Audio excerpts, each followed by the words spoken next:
ବାବା ଆପଣ ଯୋଉ ଚୁଇଙ୍ଗମ୍ ଖାଇଛନ୍ତି? ମୁଁ ଖାଇଛି, କିନ୍ତୁ ସୁଇଙ୍ଗମ୍ ଭିତରେ ତାକୁ ଚୋବେଇବାକୁ ପଡିବ, ଦାନ୍ତରେ ବୋଲି ଆଉ ଖାଇପାରିବିନି। ସେ ଯୋଉ ରବରଟାକୁ ଖାଲି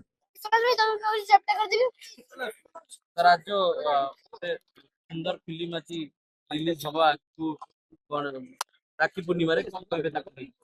ଭଲ ଦିନରେ ରିଲିଜ ହଉଛି, ତେଣୁ ଶାରଦା ମିଶ୍ର ଯାହା କରନ୍ତି ତାହା କହନ୍ତି।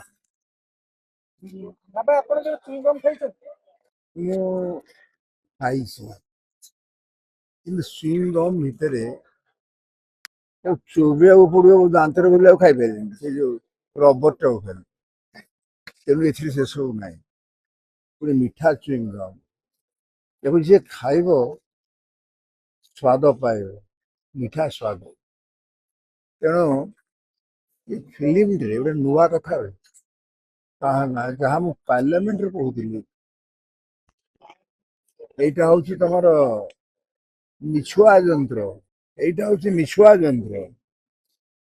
এই যন্ত্র যে ধরে সে মিছ କହିବାକୁ ବାଧ୍ୟ ହୁଏ।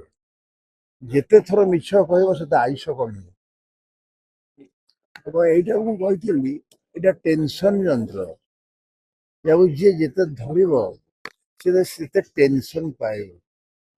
କିନ୍ତୁ ଆଜି ଏଠି ଦେଖିଲି ଭଲ ଭଲ ବାଛି ବାଛିକି ଚୁରିଟା ଚମତ୍କାର ହେଇଛି।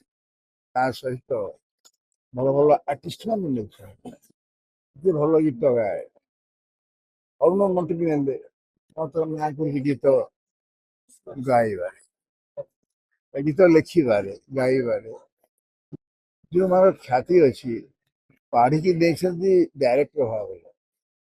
ଗୋଟେ ଭଲ ଡାଇରେକ୍ଟର, ବହୁତ ଦିନ ଧରି ତାର ଗୀତ ମୁଁ ଆଉ ଶୁଣିନି, କିନ୍ତୁ ଚମତ୍କାର ଥିଲା। ତା ପୁଅ ତାକୁ ବଳେଇଗଲା।